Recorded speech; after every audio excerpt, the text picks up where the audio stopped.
It's not that you don't have enough time, babe. You just don't know how to manage it well. This is real. This is me. This is exactly who I'm about to be. Do not go back to situations for the sake of comfort. Don't do it. Going back to situations that broke you means that you trust them more than you trust your future.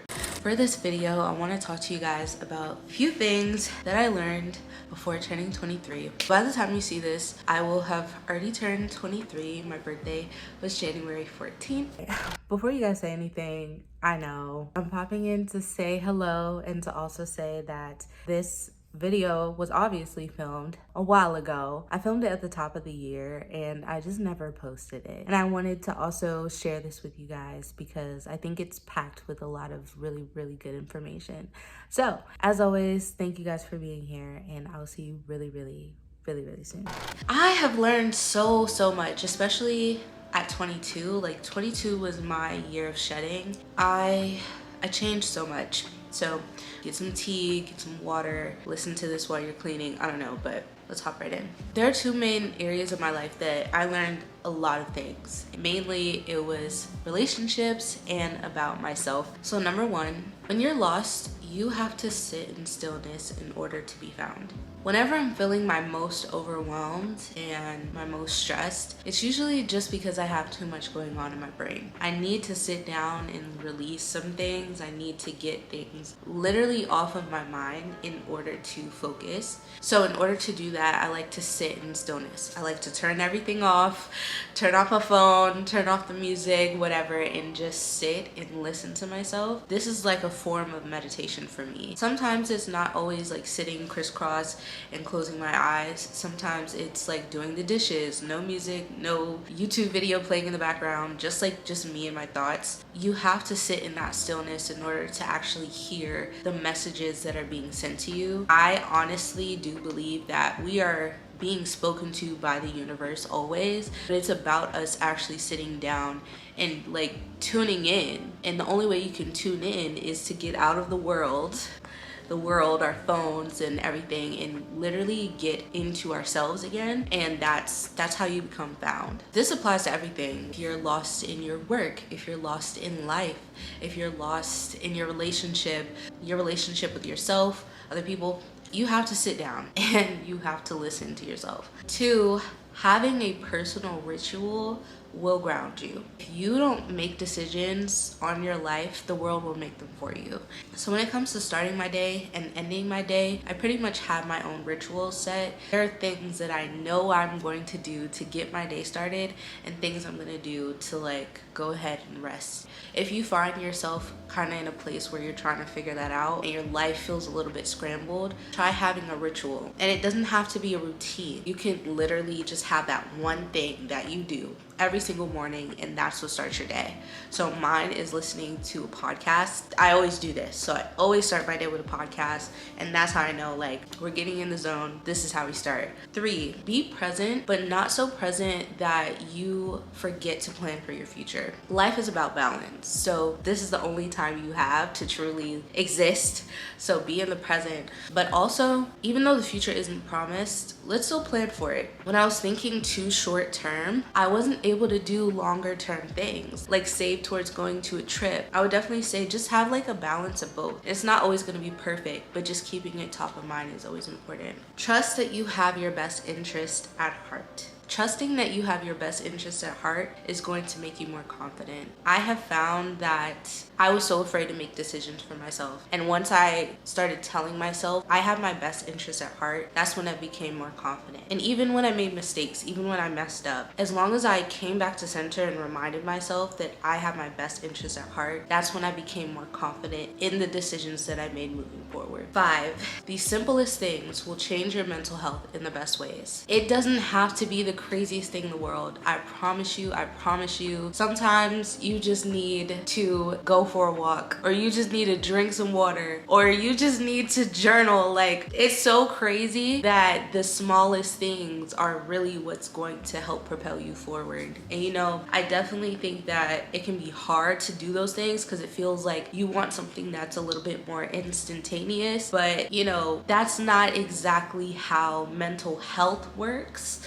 Like, your health is comprised of everything that you do for yourself, like for your body, for your mind. So you can't just do one thing and boom, you have a good mental health. Like, you have to do a couple things over a span of time, and it's not huge things. It's just really simple and small things. So yeah, don't be afraid to go back to the basics. 6, having a lot of friends is not gonna make you feel less alone. Getting to know yourself and be comfortable with yourself is what's gonna make you feel less alone. I feel like for myself, I was trying to find like some sort of, I don't know, magic number of friends in order for me to feel better about myself. But I just realized I was afraid of being alone. I was afraid of being alone with me, because then I had to actually face me. And I think, you know, once you really get comfortable with who you are as a person, then that's when it's easy for you to be alone. Like, you enjoy your own company because you enjoy yourself. So yeah, that was a big one. 7, you will develop deeper connections with people the more that you allow them to show up for you. So going back to like making the friends that I did have, I realized that I wasn't allowing people to show up for me. I was so afraid of giving someone else the reins in a way and allowing them to show up in spaces that I was able to show up for myself. And I just realized, like, sometimes you need that, and that's where real bonds are built. 8, genuinely bad people and people in your life who you know do not have your best interest at heart. You do not have to be nice to them. You do not have to be kind to them. It is okay to protect yourself the way that you see fit. I think I'm still trying to recover from people-pleasing tendencies. And I've always gone with, you know, be nice to everybody and they'll be nice to you, or good things will happen. But it really doesn't benefit you to be kind to bad people. That was like a hard pill for me to swallow, because I was afraid of how that person would react to me. But honestly, if that person already doesn't have your best interests at heart, it doesn't matter. It really doesn't matter. So protect yourself. 9, set standards and not expectations. This one I'm still kind of trying to like learn and work through, but you know, you need to set standards over expectations. And I had seen this said on TikTok, actually. I forgot the creator, but what they said was so meaningful, because it's like having expectations for people allows you to get your heart broken or allows you to be let down. But when you have standards, it's either you're meeting it or you're not. And that allows you to be able to sift through the people that are in your life to see who's actually meant to stay. And that leads me to number 10. Process of elimination is what allows you to make space for the things that you actually want in your life. This one I had got from Courtney Butch. She has her own podcast. I think it's called With Love and Butter, but I'll link it down below. It's so good. But this is key, okay? Like, if you want a certain quality of life, or if you want a certain relationship, you need to clear out the BS. Like, don't accept things that don't look like what you want. And that will allow you to have the space to actually get to what you want. So, you know, you have to allow yourself to weed through, to cut some things off, because you can't hold on to everything. And it's like, you can't do that. You have to let some things go in order to pick up other things. 11, once you realize the autonomy that you have over your life, that's when you gain your power back. I really think that the quality of my life changed when I realized that I have way more autonomy over my life than I thought. And I also realized that I didn't have that autonomy because I was afraid to take the reins. I was afraid to make those decisions because I didn't want to fail. I was afraid of failing. So I think once you realize the autonomy that you have over your life, that you can do whatever you want in this life, then you begin to be more confident in the decisions that you make, and you become more powerful because you're legit crafting the life that you want to live. Take the time to really understand the autonomy that you have over your life, because it will change your life for the better. And why? Because you will change your life. You're gonna continue to struggle with meeting your goals if you stop before seeing results. This one's really hard for me because I am the queen of starting something, but I'm also the queen of not seeing it through. I will not see it through, my boy. I am so sorry.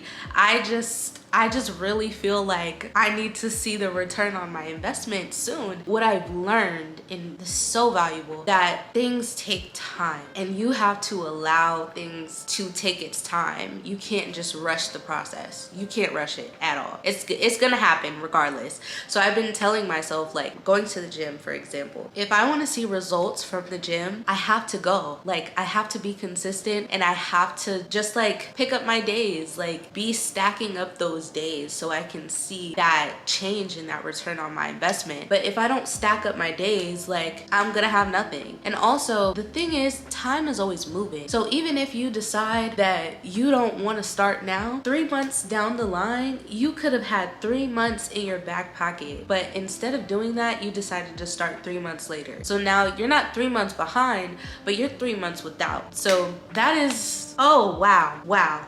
So just kind of get started. Just do it, even if it's a little bit.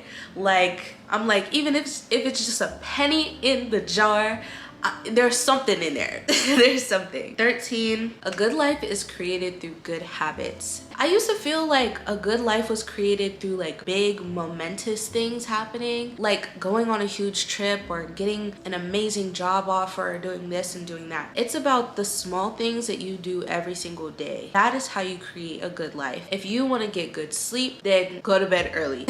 If you want to live a healthy lifestyle, then eat cleaner, drink more water. Like, those are the little things that create a good life. It is not about the big things at all. 14, you don't always have to be in a season of working on yourself. I have always felt like I needed to constantly be working on myself and constantly getting better. And no, like, that's why it's a season. It is a season. You take seasons to work, and you take seasons to rest. And I know it doesn't feel like that because we live in a capitalist society and it kind of feels like we just always have to be on, but you don't. You absolutely do not. You're just gonna constantly feel like you're working towards something or building on something. It's not intentional, it's just something that you feel the need to do. That leads me to number 15. It's not that you don't have enough time, babe. You just don't know how to manage it well. And look, it's okay. I think time management is something that we're all trying to work on, but I would definitely say it's truly about how you manage your time. I know people like to say like, okay, Beyonce has the same amount of time that I do in a day, yeah, but she doesn't have the same resources as you. She doesn't have the same schedule, the same lifestyle. So I like to take those things into account as well. Like, what is your lifestyle like? What resources do you have to make something easier for yourself? I'm pretty sure Beyonce don't cook, and we know that. Think about that. Like, how can I make meal prep easier for myself? How can I make getting ready for the week easier for myself? So yeah, time management. Learn to manage your time. This goes into my next point as well. You're going to be bad at something before you're good at something, and you have to allow yourself to be bad at something in order to get good at something. So I felt for myself, like, I thought I was always gonna be bad with time management, and I kind of just gave up on myself at one point. But then I realized, like, in order for you to get good at it, you have to practice it. So that really changed my mindset around time management, and it's shown me, like, even if I didn't show up this one day, I still have the opportunity to try again and to change something. What did I do yesterday that I can change today? So there's always room for improvement, and you just have to give yourself that room. 17, listen to me closely when I say this. Every piece of advice does not have to be taken. Take the things that you need, and that is it. I think with social media giving everyone a platform, it feels like what everyone says should just be taken at face value, but it shouldn't. I think there's just so much information and not enough discernment, and you know, like, that's something that has to be built up. It has to be practiced. So if you feel like something doesn't really work for you or resonate with you, don't take that. Like, let that go. Sometimes it's a projection, and you don't need to take that. Be very mindful of the things that you need. 18, sometimes the only way to get through a situation is to sit with your emotions about that situation. Going through multiple heartbreaks last year, it was really hard for me to get over them because I didn't want to sit with my emotions. And when I had a conversation with Alex L, she had said the only way to really get through these big emotions is to sit with them. So allow yourself to sit with these emotions, with discouragement, with self-doubt, with sadness, with anxiety. Like, sit in that emotion, because that's when you're able to really, one, feel through it, and then two, figure out a way and a path forward. Just don't be afraid. You gotta feel your feelings. 19, do not go back to situations for the sake of comfort. Don't do it. Don't do it. It's honestly a trap. It's a huge trap. I think when we're in our most vulnerable states, that's when we want to, like, seek out that comfort. But I promise you, you don't have to. And it's not worth it. It's never gonna be worth it, ever. So just really figure out what you can do to replace that, whether it's giving yourself that love or being intentional about creating relationships that are able to show up for you in the ways that you need. To add to that, don't go back to places that broke you. Like, you cannot. I saw someone on TikTok actually talk about this and say, like, going back to situations that broke you and people that broke you means that you trust them more than you trust your future. And I'll just leave it at that. Number 20, we're wrapping up here. Recognize the way that you are toxic to yourself and to other people. You know, I think part of healing is recognizing the ways that you inflict pain on yourself. And I know it's a tough pill to swallow. I know it's tough, but you really have to recognize that in order to avoid it or to stop doing it completely. Sometimes you just have to be honest with yourself and just swallow that pill. Like, we're not perfect people, and I think a step towards getting better and becoming better is awareness, is simply awareness. 21, if someone triggers you deeply, then trust yourself to leave that situation. Sometimes people don't have the capacity to show up for you in the ways that you need. I don't think that your triggers are the responsibility of another person's, but I do think that sometimes we just need a little bit of support or a little bit of reassurance or a little bit of something, love, tenderness, gentleness, something in our relationships with other people in order to effectively move through these triggers and navigate them. And I think that if someone doesn't have the capacity to show up for you in that way, you gotta trust yourself to either leave that situation or teach them how, walk them through something. But I do think that you won't always be able to do that. You can't always teach somebody how to show up for you, because if they don't have the capacity, they just don't have it. And that's just what it is. It's not a fault of yours or theirs. It's just what it is. So yeah. 22, trust the person that people show up as, not the person that you want them to be. Who people present themselves as is who they will be in your life. And you just have to trust that. I think that we can really get caught up in like romanticizing a person or wanting it to be more than it actually is. And 9 times out of 10, it's just, this is them. This is real. This is me. This is exactly who I'm about to be. And that's okay. So yeah.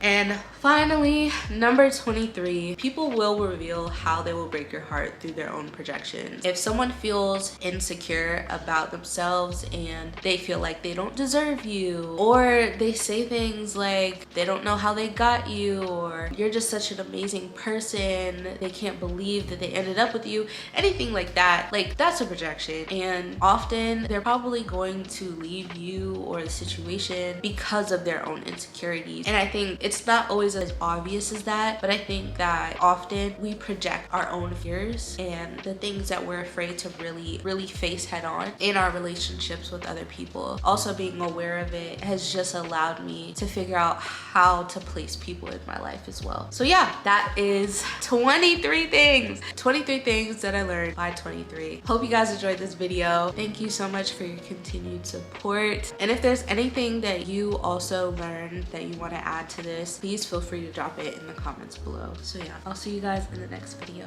Bye.